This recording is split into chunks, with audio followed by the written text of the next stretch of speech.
தந்தை மகன் தூயாவியாரின் பெயராலே எங்கள் எல்லோருக்காகவும் எந்நாளும் காத்திருக்கும் நற்கருணை ஆண்டவரே, நன்றி புகழ் உமக்கே. எக்ஸால்டேஷன் ஆஃப் த கிராஸ், திருச்சிலுவை உயர்த்தப்பட்ட திருநாள்.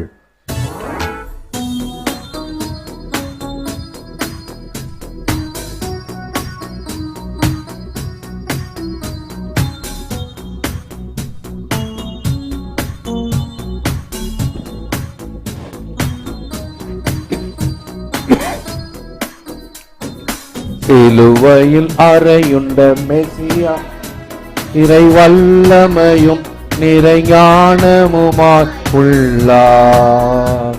இதை உள்ளங்கள் உணர்ந்திடட்டும், இந்த உலகமும் உணர்ந்திடட்டும். சிலுவையில் அறையுண்ட மெசியா, இறை வல்லமையும் நிறைஞானமுமாய் உள்ளார். இதை உள்ளங்கள் உணர்ந்திடட்டும், இந்த உலகமும் உணர்ந்திடட்டும். அல்லேலூ அல்லேலூயா, அல்லேலூ அல்லேலூ அல்லேலூயா. நெஞ்சினில் அமைதியை இழக்கின்றோம், மன நிம்மதியை இழந்தே தவிக்கின்றோம். நெஞ்சினில் அமைதி இழக்கின்றோம், மன நிம்மதி இழந்து தவிக்கின்றோம். சாவிலும் தொடிக்கின்றோம், எங்கள் தேவர் சிலுவையில் பொருள் சொல்லுங்கள். இந்த சிலுவை உமது வல்லமையோ, இந்த சிலுவை உமது ஞானமோ. அல்லேலூ அல்லேலூ அல்லேலூயா, அல்லேலூ அல்லேலூ அல்லேலூயா. உறவுகள் நிறைவு தருவதில்லை, எங்கள் உள்ளத்தில் அன்பு வளர்வதில்லை. நிறைவு தருவதில்லை, எங்கள் உள்ளத்தில் அன்பு வளர்வதில்லை. பிரிவுகள் பிளவுகள் பிணக்குகளே எங்கள் வீட்டிலும் நாட்டில் வளர்வது ஏன்? இந்த சிலுவை உமது வல்லமையோ, இந்த சிலுவை உமது ஞானமோ. குற்றமில்லாதோ மாய்கின்றன, குழந்தைகள் பசியால் மாய்கின்றன. உம் குழந்தைகள் பசியால் மாய்கின்றன. தீயை அழிப்போர் வாழ்கின்றனர், பல நேரிய மனிதர் வீகின்றனர். இந்த சிலுவை உமது வல்லமையோ, இந்த சிலுவை உமது ஞானமோ.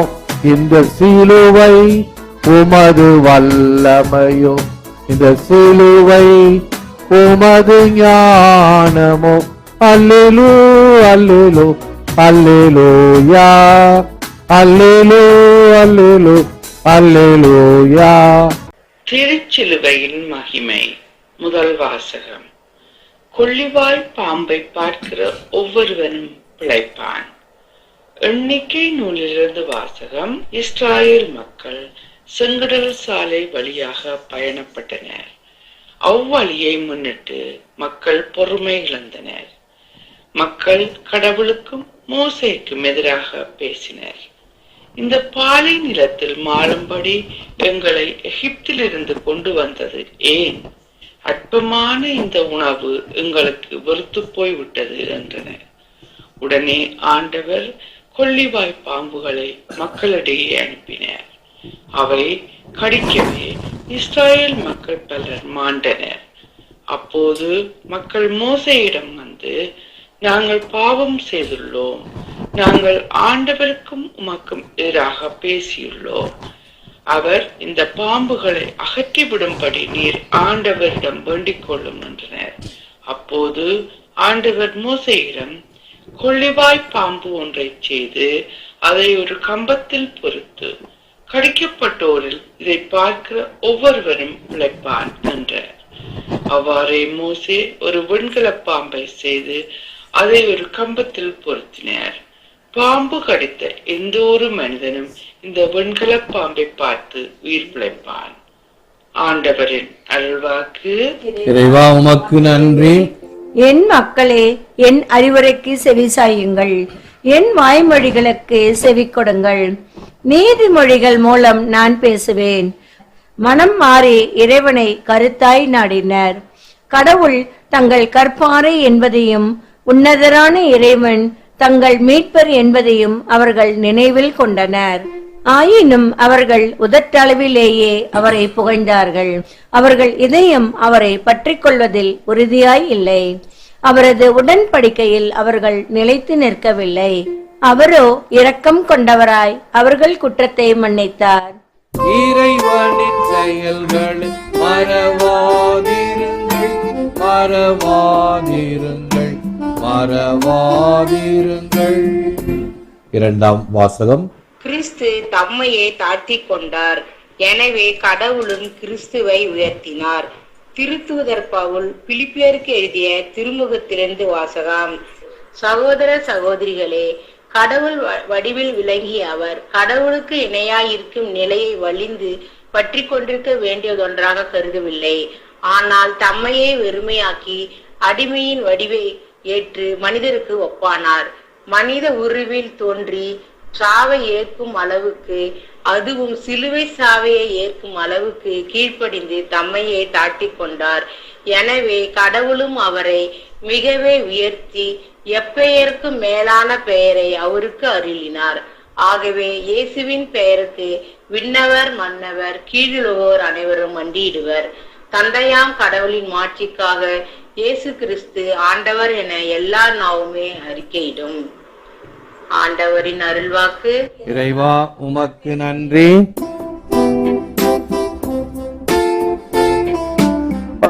அல்லேலூயா, அல்லேலூயா, அல்லேலூயா, அல்லேலூயா. கிறிஸ்துவே உம்மை ஆராதித்து வாழ்த்துகின்றோம். ஏனெனில் உம் சிலுவையாலே உலகை மீட்டீரே. அல்லேலூயா. ஆண்டவர் உங்களோடு இருப்பாராக. புனித யோவான் எழுதிய நற்செய்தியிலிருந்து வாசகம். இயேசு நிக்கோதேமிடம் கூறியது, விண்ணகத்திலிருந்து இறங்கி வந்துள்ள மானிட மகனை தவிர வேறு எவரும் விண்ணகத்திற்கு ஏறி சென்றதில்லை. பாலை நிலத்தில் மோசேயால் பாம்பு உயர்த்தப்பட்டது போல மானிட மகனும் உயர்த்தப்பட வேண்டும். அப்போது அவரிடம் நம்பிக்கை கொள்ளும் அனைவரும் நிலை வாழ்வு பெறுவர். தம் ஒரே மகன் மீது நம்பிக்கை கொள்ளும் எவரும் அழியாமல் நிலை வாழ்வு பெறும் பொருட்டு அந்த மகனையே அழிக்கும் அளவுக்கு கடவுள் உலகின் மேல் அன்பு கூர்ந்தார். உலகிற்கு தண்டனை தீர்ப்பளிக்க அல்ல, தம் மகன் வழியாக அதை மீட்கவே கடவுள் அவரை உலகிற்கு அனுப்பினார். இது வாழ்வு தரும் கிறிஸ்துவின் நற்செய்தி. கிறிஸ்துவே உமக்கு புகழ். God so loved the world that he gave his only son. தம் ஒரே மகனையே அழிக்கும் அளவுக்கு கடவுள் உலகின் மேல் அன்பு கூர்ந்தார். பிரேசில் அன்பார்ந்த சகோதர சகோதரி, அன்பார்ந்த தொலைக்காட்சி விசுவாசிகளை, இன்று திருச்சிலுவையின் மகிமை, தி எக்ஸால்டேஷன் ஆஃப் த கிராஸ் என்ற விழாவை நாம் கொண்டாடுகிறோம். சிலுவை ஒரு மடமை, ஒரு புரியாத புதிர், பாரடாக்ஸ் அண்ட் ஸ்டம்பிளிங் பிளாக் என்று சொல்லப்படும். பைபிள் புனித சின்னப்பர் சொல்லுவார், இது மற்றவர்களுக்கு, ஆனால் சிலுவையே வாழ்வு தரும் சின்னம் என்பதை நம் ஆண்டவர் இயேசு கிறிஸ்து தன்னுடைய உடலை இந்த சிலுவை என்ற பலிபீடத்தில் ஒப்பு கொடுத்து நம் பாவங்களுக்கு கழுவாயாக தன்னுடைய உயிரையே கொடுத்தார். அதுதான் இந்த விழாவினுடைய மையம். இந்த வெள்ளிக்கிழமையில மற்றவர்கள் எல்லாம் வந்து சிலுவையை முத்தி செய்யும் பொழுது இந்த பாடலை பாடுவேன். அருமையான பாடல். அந்த பாடலில் இருக்கக்கூடிய வரிகள் அத்தனையும் அந்த சிலுவையை பற்றி சுருக்கமாக சொல்லப்படுவதை காணலாம். நம்பிக்கை தரும் சிலுவையே நீ மரத்து சிறந்த மரமாவாய், உன்னை போன்று தழைப்பு கனியை எந்த காவும் ஈந்திடுமோ? தீமையான கனியை தின்று சாவிலே விழுந்த நம் ஆதி தந்தை குற்ற தீங்கை கண்டு நொந்த சிருஷ்டிகர் மரத்தால் வந்த தீங்கை நீக்க மரத்தை அன்று குறித்தனர். நம்பிக்கை தரும் சிலுவையே நீ மரத்துச் சிறந்த மரமாவா. வஞ்சகன் சூழ்ச்சி பலவும் சூழ்ச்சியால் மேற்கொள்ளவும் பகைவன் செய்த கேட்டி நின்று நன்மை விளைய செய்யவும் வேண்டுமென்று நமது மீட்பின் ஒழுங்கில் குறித்து இருந்தது. நம்பிக்கை தரும் சிலுவையே நீ மரத்துச் சிறந்த மரமாவா. உன்னை போன்று தழைப்பு கனியை எந்த காவும் ஈந்திடுமோ? நம்பிக்கை தரும் சிலுவையே நீ மரத்துச் சிறந்த மரமாவா. இன்னும் நிறைய அடிகள் உள்ளன. அந்த ஒரு பாட்டு பைபிளில் இருக்கக்கூடிய கருத்துக்களை எல்லாம் அப்படியே சுருக்கி முத்தாக கொடுக்கப்பட்ட பாடல். நம்பிக்கை தரும் சிலுவை, The cross is my life என்ற ஒரு கருத்து வேண்டும். ஆனால் சாத்தான் சூழ்ச்சி செய்து, வஞ்சகன் செய்த சூழ்ச்சி போல நம்ம கத்தோலிக்க மக்கள்கிட்ட ஒரு சூழ்ச்சி செஞ்சிருக்கு. சிலுவையெல்லாம் வீட்டுல வச்சா துன்பம் வரும், சிலுவை வைக்க மாட்டாங்க. எத்தனை வீட்டுல நீங்க சிலுவை வைக்காம இருக்கிறீங்க? இதை வலிந்து வலிந்து வலிந்து பங்குகளிலும் மக்களிடமும் சொல்லி சொல்லி வருகிறேன். ஆனும் இந்த மூட நம்பிக்கையை இன்னும் வேரோடு களைய முடியவில்லை.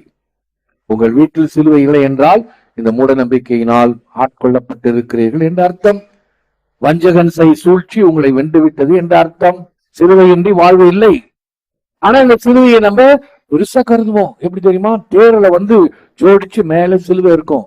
சிலுவையில் அழகா சீரியல் செட் எல்லாம் போயிட்டு இருக்கும், நல்லா எரியும். அது எங்கேயாவது போகும்போது ஒயர்ல மாட்டிட்டு அந்த சிலுவை அப்படி சாஞ்சிடும். அச்சோ அச்சோ சிலுவை சாஞ்சி போச்சு அப்படின்னு தேரை நிறுத்தி எப்படியாவது ஒரு பையனை மேல ஏத்தி அந்த சிலுவையை நேராக்கி, அப்ப நல்லா இருக்கு. அழகுக்கு தான் நீ சிலுவையை வழங்குறாயா? வஞ்சகன் சூழ்ச்சி பலவும் சூழ்ச்சியால் மேற்கொள்ளவும் பகைவன் செய்த கேட்டு நின்று நன்மை விளைய செய்யவும். ஆகவே இந்த கிராஸ் என்பது, சிலுவை என்பது ஒரு அவமான சின்னம் ரோமையர்களுக்கு. ஆகவேதான் பிறருக்கு அந்த சிலுவை தண்டனை கொடுத்தார்கள். தங்களுடைய மக்களுக்கு ரோமன் சிட்டிசன்ஸாக இருந்தால், புனித சின்னப்பர் ரோமன் சிட்டிசன், அது அவருக்கு சிலுவை தண்டனை கொடுக்கல. ஊருக்கு வெளியே கொண்டு போய் ரோமுக்கு வெளியில போய் கழுத்து வெட்டினாங்க. இதெல்லாம் நாம் அதிகமாக ஆழமாக தெரிந்திருந்தோம் என்றால் அந்த சிலுவையின் மீது பக்தியும் அந்த சிலுவையின் மீது நம்பிக்கையும் விசுவாசமும் கொண்டிருப்போம். Teach me to feel another's woe, to hide the fault I see. That mercy I to others show, that mercy show to me. Alexander Pope. எனக்கு உம்முடைய இரக்கத்தை காட்டும், நான் பிறருக்கு இரக்கத்தை காட்டுவதை போல. ஆகவே ஆண்டவரே எனக்கு இரக்கத்தை காட்டும். அந்த இரக்கத்தை காட்டுவதற்கு நாம் இயேசுவின் சிலுவையை ஆராதிப்போம், வணங்குவோம். இந்த வாசங்களை கவனியுங்கள், அருமையாக இருக்கும். மோயிசன் என்ன செய்கிறார்? பாம்பு கடியினால் மக்கள் மறுபடியும் மோயிசன் தாத்தாவை திட்டுறாங்க. என்னை இங்க கொண்டாந்து வச்சு பார்த்து சாப்பாடு இல்ல, ஒண்ணு இல்ல, கறி இல்ல, மீன் இல்ல, எறா இல்ல, நண்டு இல்ல, வெறும் அப்பத்தையும் தண்ணியும் கொடுத்துட்டு இருக்கிறிய, நாக்கு செத்து போச்சு அப்படிங்கிற பிறகு காடைக்குருவிகள் கொடுத்தார். தண்ணி இல்ல தண்ணி இல்ல, பாறையிலிருந்து தண்ணி கொடுத்தார். இப்ப பாம்பு கடிச்சு சாவறதுக்கு அங்க கூட்டிட்டு வந்த அப்படின்னு சொல்லி நான் தாத்தான்னு மரியாதை சொல்வேன். எப்படி தெரியுமா? கேரட்டு முண்டமே அப்படின்னு திட்டிருப்பாங்க. யார? மோயிசனை. அவர் ரொம்ப மனநொந்து போய், என்ன ஆண்டவரே இந்த மக்கள், அவரே சொல்வார், இந்த வணங்கா கழுத்துள்ள மக்களை நான் என்ன செய்வது? சரி கவலைப்படாத, அப்படிதான் இருப்பாங்க மக்கள். நீ ஒண்ணு செய், ஒரு கழியை உயர்த்தி அந்த கழியில வெண்கல பாம்பை வை. அந்த வெண்கல பாம்பை பார்ப்பவர்கள் எல்லாம் குணம் பெறுவார்கள். அப்படி செய்தார் மோயிசன். பாம்பு கட்சவங்க எல்லாம் கொண்டாந்து போட்டாங்க சிலுவை அந்த மரத்துக்கு அடியில. அந்த பாம்பை பார்த்தார்கள், குணம் பெற்றார்கள். என்ன அர்த்தம்? அன்று மரத்தின் மேல் உயர்த்தப்பட்ட வெண்கல பாம்பு சிலுவை மரத்தில் உயர்த்தப்பட்ட கிறிஸ்துவை குறிக்கிறது. அந்த வெண்கல பாம்பில் விஷம் இல்லை. இங்கு உயர்த்தப்பட்ட மனிதனில் பாவம் என்ற தோஷம் இல்லை. யாரெல்லாம் அந்த பாம்பை பார்த்தார்களோ குணம் பெற்றார்கள். யாரெல்லாம் உயர்த்தப்பட்ட ஆண்டவரை பார்க்கிறார்களோ அவர்களுடைய பாவம் கழுவப்படுகிறது, தீர்க்கப்படுகிறது. அதனாலதான் இன்றைக்கு இப்ப நல்லா கவனிங்க, டாக்டர் கிட்ட போனோம்னா ஒரு மருந்துல பி போட்டு ஒரு பிரிஸ்கிரிப்ஷன் சொல்லுவாங்க. அது பிரிஸ்கிரிப்ஷன் இல்ல, கிறிஸ்தோஸ். ஏன்னா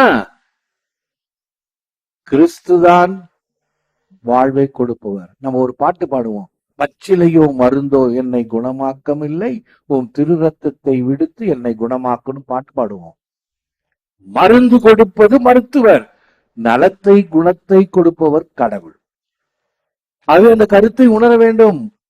அன்றைக்கு மக்கள் இப்படி அவதிப்பட்ட பொழுது அவர்களுக்கு ஒரு அடையாளத்தை கொடுத்தார் மோயிசன்.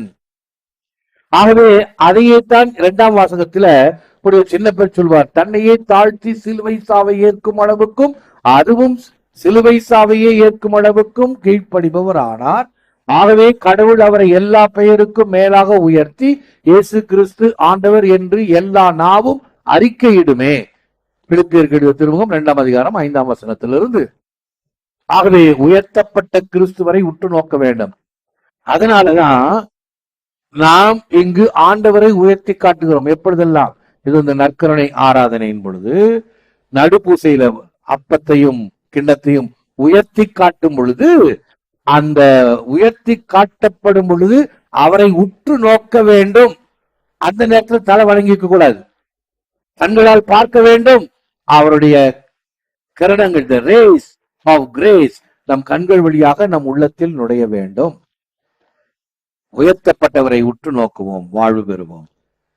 ஜெபம். Lord Jesus Christ, your death on the cross brought life for us. Fill me with your Holy Spirit that I may walk in freedom and joy as a child of God and as an heir with Christ of an eternal inheritance. ஆண்டவராகிய இயேசு கிறிஸ்துவே, உம் சிலுவை மரணம் எங்களுக்கு வாழ்வை தந்தது. உம் தூய ஆவியால் எங்களை நிரப்பி விடுதலையிலும் மகிழ்ச்சியிலும் நடக்க செய்திடும். ஏற்று வர மரணம் இறைவா காக்கும் கரங்களினால். ஆமென், ஆமென்.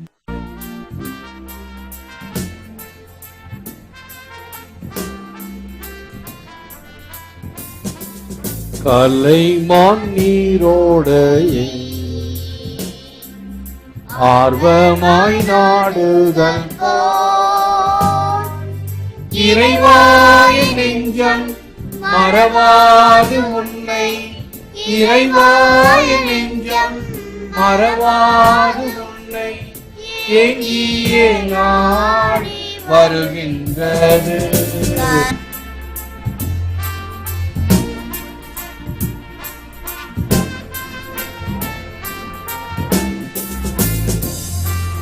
உயிருள்ள இறைவனில் தாகம் கொண்டலைந்தது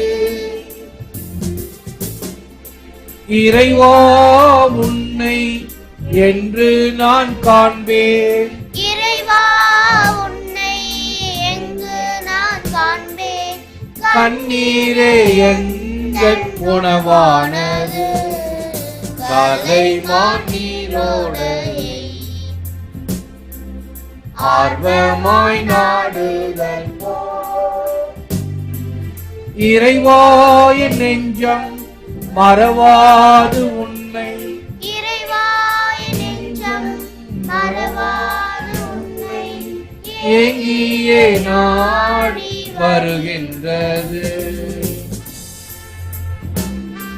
மாதிரமான திரு இருதயமே, மரியாயின் மாஸ்டர் திரு இருதயமே, புனித சூசே பிரேம், எங்கள் பேர் கொண்ட சகல புனிதர்களே, இயேசு மரி சூசை, எங்கள் எல்லோருக்காகவும் எந்நாளும் காத்திருக்கும் நற்கருணை ஆண்டவரே, நன்றி புகழ் உமக்கே. நற்கருணை ஆண்டவரே, நன்றி புகழ் உமக்கே. தந்தை மகன் தூய ஆவியாரின் பெயராலே இயேசுக்கே புகழ். Good morning and God bless all of you.